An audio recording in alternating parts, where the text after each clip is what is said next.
Salam teman-teman. Oke, saya akan sharingkan bagaimana sistem Tuhan menggenapi janjinya. Memang luar biasa, semua kita tuh pasti ingin Tuhan menggenapi janjinya dalam hidup kita. Seperti Yusuf, ketika dia digenapi janjinya oleh Tuhan, dia benar-benar menjadi penguasa, benar-benar saudara-saudaranya hormat sampai ke tanah, menyembah dia. Begitu juga bahkan ayahnya sendiri ketika Yusuf menjadi penguasa di Mesir. Ada dua hal yang menarik yang ingin saya sampaikan, bagaimana Tuhan bisa menggenapi janjinya. Dua hal ini adalah bagian kita, saudara. Jadi bagian Tuhan menggenapi janjinya, tetapi ternyata ada bagian kita. Ingat, saudara, kalau suka seringkali mendengarkan sharing saya itu tidak suka sharing tentang Tuhan, bagian Tuhan, janji-janji Tuhan. Tuhan tuh selalu ingin memberkati kita. Tuhan ingin selalu memakai kita.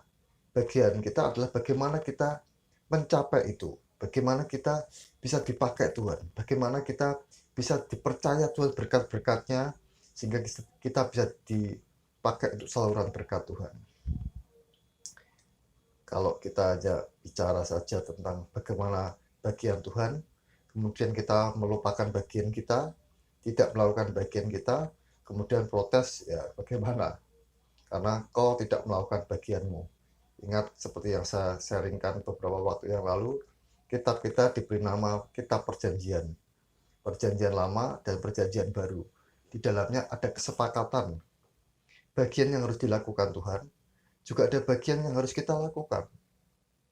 Nah, Tuhan selalu tepati janjinya. Hanya apakah kita lakukan bagian kita? Nah, itulah yang saya ingin sharingkan. Dua hal hari ini, bagaimana Tuhan menggenapi janjinya.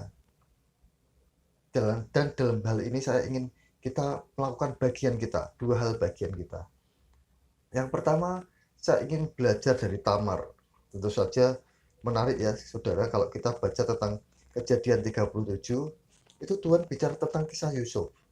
Tapi kenapa di Kejadian 38, Tuhan bicara tentang Tamar, tentang Yehuda dan Tamar.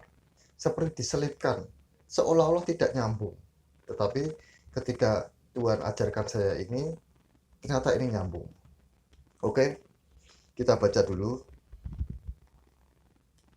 Mulai dari Kejadian 38 ayat yang ke-6 sampai ayat 14. Sesudah itu Yehuda mengambil bagi anak sulungnya seorang istri yang bernama Tamar. Tetapi anak sulung Yehuda itu adalah jahat di mata Tuhan. Maka Tuhan membunuh dia. Lalu berkatalah Yehuda kepada Onan, anaknya yang kedua, hampirilah istri kakakmu itu, kawinlah dengan dia sebagai ganti kakakmu, dan bangkitkanlah keturunan bagi kakakmu. Jadi Onan suruh menikah dengan Tamar. Tetapi Onan tahu bahwa bukan ia yang mempunyai keturunannya nanti. Sebab itu setiap kali ia menghampiri istri kakaknya itu, ia membiarkan maninya terbuang, supaya ia jangan memberi keturunan kepada kakaknya. Tetapi yang dilakukannya itu adalah jahat di mata Tuhan. Maka Tuhan membunuh dia juga. Istri pertama Tamar, jahat. Gak tahu kejahatannya gak dituliskan apa, tapi Tuhan gak suka sehingga Tuhan membunuh dia. Kemudian dia punya suami yang kedua, yaitu tadi suami yang pertama ya. Suami yang kedua Onan atau adiknya Tapi Onan ini juga jahat. Kejahatannya ketika dia menghampiri Tamar, dia membiarkan maninya terbuang karena dia nggak ingin punya keturunan, membangkitkan keturunan kakaknya. Kemudian Tuhan membunuh dia. Maka Tuhan membunuh dia juga. Lalu berkatalah Yehuda kepada Tamar, menantunya itu, tinggallah sebagai janda di rumah ayahmu, sampai anakku Sela itu besar. Sebab pikirnya, jangan-jangan ia mati seperti kedua kakaknya itu. Maka pergilah Tamar dan tinggal di rumah ayahnya. Setelah beberapa lama, matilah anak Sua, istri Yehuda. Habis berkabung, pergilah Yehuda ke Timna, kepada orang-orang yang menggunting bulu domba-dombanya bersama dengan Hira, sahabatnya orang Adulam itu. Jadi beberapa lama kemudian istrinya Yehuda itu meninggal. Kemudian Yehuda pergi ke Timna, ke sahabatnya di Adulam. Ketika dikabarkan kepada Tamar, bapak mertuamu sedang di jalan ke Timna untuk menggunting bulu domba-dombanya itu, maka ditanggalkannya lah pakaian kejandaannya. Ia bertelekung dan berselubung, lalu pergi duduk di pintu masuk ke Enaim yang di jalan ke Timna. Karena dilihatnya bahwa Sela telah menjadi besar, dan dia tidak diberikan juga kepada Sela itu untuk menjadi istrinya. Kisah Tamar ini sangat menarik, karena kalau kita baca dalam silsilah Tuhan Yesus, tidak banyak perempuan yang dituliskan namanya, tetapi Tamar dituliskan namanya. Tamar ini menjadi ibu dari Peres, salah satu bapak moyang Tuhan Yesus untuk lahir ke dunia. Sebenarnya apa sih hebatnya Tamar? Kalau kita lihat sebenarnya ada nama Rut, kita tahu Rut orang yang setia, orang yang luar biasa. Kemudian begitu juga kita lihat ada Rahab, itu orang yang berani mati untuk Tuhan, untuk membela bangsa Israel waktu itu masuk ke Jericho. Tetapi Tamar, apa hebatnya? Kenapa namanya bisa dituliskan dalam silsilah Tuhan Yesus? Selain itu ada perempuan satu lagi yang tentu kita tahu betapa hebatnya dia, yaitu Maria, yaitu perempuan yang dipakai untuk kelahiran Tuhan Yesus. Ya, jadi Tuhan memang pakai beberapa orang, semua itu manusia yang dipakai Tuhan. Jadi karena memang Tuhan ingin dilahirkan ke dunia secara normal, jadi Tuhan pakai Maria, perempuan yang dipakai untuk melahirkan Tuhan Yesus. Kita lihat ada banyak 4 orang. Hanya ada Tamar, Rahab, kemudian siapa namanya tadi, Maria, dan begitu juga Ruth. Ya, ada 4 orang. Lalu apa sih hebatnya Tamar? Saya menyelidiki waktu Tuhan ajarkan saya ini, ternyata arti nama Tamar itu adalah pohon palem atau pohon korma. Dan kita tahu semua ya, pohon korma itu pohon yang tinggal di padang pasir, yang tumbuh di padang pasir. Nah, ternyata pohon korma ini pohon yang sangat kuat. Ada yang berkata pohon korma ini ketika tumbuh, waktu masih mau bertunas, cara pertumbuhannya di atasnya dikasih batu. Jadi dia nggak bisa tumbuh ke atas, tapi tumbuhnya ke bawah. Tumbuh ke bawah sampai kuat. Kemudian setelah kuat, dia baru bisa mendorong batu itu jatuh, kemudian barulah dia tumbuh menjadi pohon. Oleh karena itu, pohon kurma ini pohon yang sangat kuat. Ketika dalam keadaan yang sangat kering di padang pasir, dia tetap bisa hidup. Karena apa? Dia berakar kuat ke dalam. Nah, perhatikan. Tamar itu punya sifat yang sama dengan pohon kurma. Kalau kita lihat, Tamar ini seringkali diperlakukan jahat dalam keadaan yang sangat berat. Tetapi saya tidak membaca kemudian Tamar ingin bunuh diri, tidak ada. Tamar tetap hidup, tetap kuat. Karena apa? Dia berakar kuat di dalam, berakar kuat di dalam Tuhan. Saya yakin itu. Kejahatan apa saja sih yang dialami Tamar? Pertama, dia punya suami suami yang jahat. Walaupun tidak dikatakan jahat, kejahatannya apa, tetapi tentu saja suami yang jahat ini berdampak juga pada istrinya. Tidak ada suami yang jahat tidak berdampak pada istrinya, tidak ada. Semua suami itu mempengaruhi istri, berdampak langsung pada istrinya. Akhirnya dibunuh Tuhan. Waktu itu mungkin bagi Tamar ini suatu kehilangan. Saya seringkali berkata walaupun sejahat-jahatnya suami, ketika dia meninggal dunia, istri pasti kehilangan. Tapi itulah Tuhan. Seringkali orang yang jahat itu disingkirkan Tuhan. Untuk apa? Karena Tuhan ingin pakai Tamar. Tamar ini orang yang baik, orang yang kuat di dalam Tuhan.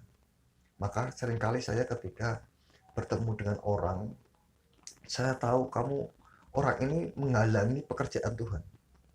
Kalau kamu nggak bertobat, kamu akan disingkirkan Tuhan.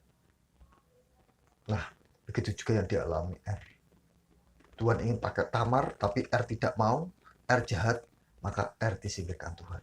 Kemudian suami yang kedua, kejahatan kedua yang dialami Tamar, yaitu apa?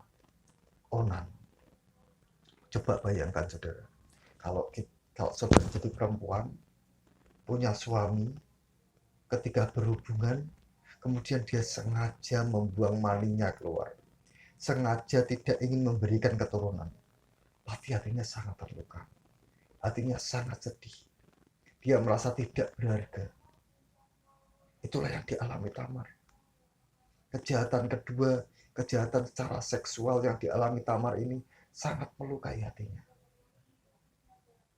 Tamar mengalami kejahatan yang kedua, hal yang sangat berat dalam hidupnya. Tetapi apa yang kita lihat, Tamar tetap kuat. Dia tetap bertahan di saat yang sangat amat berat sekali. Dia tetap hidup. Dia berakar kuat di dalam Tuhan. Kemudian kejahatan ketiga yang dia alami apa? Yaitu kejahatan dari Yehuda. Dia tidak memberikan keadilan kepada Tamar. Harusnya Tamar itu diberikan kepada Sela, anaknya yang ketiga. Tetapi tidak diberikan. Sehingga akhirnya Tamar ketika Yehuda pergi ke Timna, dia berpura-pura jadi perempuan di pinggir jalan. Kemudian akhirnya dia dihampiri oleh Yehuda dan akhirnya dia punya anak dari Yehuda. Itulah yang disebut namanya anaknya Peres, salah satunya, dan Zerah. Peres ini yang kemudian ditulis dalam silsilah sebagai nenek moyang Tuhan Yesus. Dan juga Tamar ditulis dalam silsilah dalam nenek moyang Tuhan Yesus. Ini sesuatu yang ajaib, saudara. Nah, apa yang kita pelajari dari Tamar? Tamar ini orang yang kuat, berakar kuat dalam Tuhan. Dalam keadaan yang sangat berat, dia tetap cari Tuhan. Dia tetap berdoa. Mungkin dalam kesendiriannya, diperlakukan jahat, diperlakukan tidak adil. Tamar tetap cari Tuhan. Dia tetap berjalan bersama Tuhan. Dia tetap pegang Tuhan. Dia tetap percaya Tuhan. Dia menangis dengan Tuhan. Saya yakin semua kita akan mengalami hal seperti ini. Dalam keadaan berat, dalam diperlakukan jahat, diperlakukan tidak adil, diintimidasi, mungkin dicela, dicaci, dihina, dijauhi, dan macam-macam perlakuan jahat. Tuhan bisa menggenapi janjinya kepada kita ketika kita tetap berakar kuat di dalam Tuhan. Seperti Tamar. Dia seperti pohon kurma. Dia berakar kuat di dalam Tuhan. Ketika keadaan sangat berat, musim kering padang pasir yang sangat mengerikan, dia tetap kuat, dia tetap tumbuh. Itulah Tamar. Itulah hal pertama yang ingin saya sharingkan ketika kita hidup dalam Tuhan. Ketika kita ingin kita dipakai Tuhan untuk Tuhan menggenapi janjinya. Nama kita tertulis untuk dipakai Tuhan. Nama yang ajaib, Tamar. Saya berdoa satu sharing ini membuat kita mengerti bahwa jangan sampai kita menyerah dengan keadaan. Ada pujian yang berkata, ku tak akan menyerah pada apapun juga, sebelum ku coba semua yang ku bisa, tetapi ku berserah kepada kehendak-Mu. Hatiku percaya Tuhan punya rencana. Itulah Tamar. Dia tidak menyerah dalam keadaan apapun juga, tetapi dia berserah kepada Tuhan. Sehingga apa yang terjadi, akhirnya Tuhan atur sistem, Tuhan genapi janjinya dalam hidup Tamar, dan Tuhan pakai Tamar. Namanya tertulis salah satu perempuan dalam silsilah Tuhan Yesus. Saya berdoa kita belajar sesuatu dari Tamar ini. Oke, sebelum berakhir, saya ingin kita berdoa dan saya ingin mendoakan saudara semua. Mungkin saat ini saudara mengalami hidup seperti Tamar. Keadaannya sangat berat, padang pasir yang mengerikan, intimidasi, hinaan, diperlakukan tidak adil, diperlakukan jahat seperti Onan memperlakukan Tamar. Kita semua mau tundukkan kepala kita. Kita mau serahkan hidup kita kepada Tuhan. Rakapata sakarala matakara. Rakapata sakarala matakara lapata. Ya Tuhan, kami percaya Engkau Tuhan. Apapun yang terjadi dalam hidup kami, keadaan yang berat, intimidasi, hinaan, kejahatan yang kami alami, kami ingin serahkan padamu Tuhan. Kami mau berakar kuat dalam Engkau Tuhan. Kami percaya Engkau punya rencana yang ajaib. Engkau ingin pakai kami dengan ajaib Tuhan. Dengan luar biasa. Seperti Tamar. Nama kami tertulis dalam kitab kehidupan. Nama kami tertulis untuk Kau jadikan alat-Mu Tuhan. Terima kasih Tuhan atas kebaikan-Mu. Terima kasih atas anugerah-Mu ini Tuhan. Kami tidak akan menyerah. Kami ingin berserah kepada kehendak-Mu Tuhan. Berserah kepada rencana-Mu. Terima kasih Bapa yang baik. Terus sertai kami Tuhan dalam segala keadaan. Karena Engkau sumber pengharapan kami. Engkau sumber kehidupan kami. Engkau alasan kami hidup Tuhan. Terima kasih Tuhan. Kami percaya Engkau. Kami mau terus percaya Engkau. Terima kasih atas kebaikan. Terima kasih atas anugerah. Demi nama Tuhan Yesus, kami sudah berdoa. Dan kami mengucap syukur. Kami mau berserah dan berharap padamu. Kami percaya Engkau. Terima kasih Tuhan. Haleluya. Amin. Terima kasih. Tuhan Yesus memberkati.